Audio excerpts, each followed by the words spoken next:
وننزل من القرآن ما هو شفاء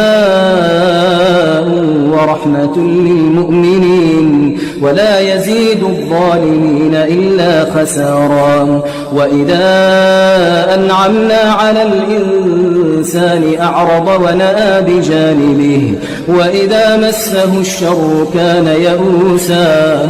قل كل يعمل على شاكلته فربكم أعلم بمن هو أهدى سبيلا.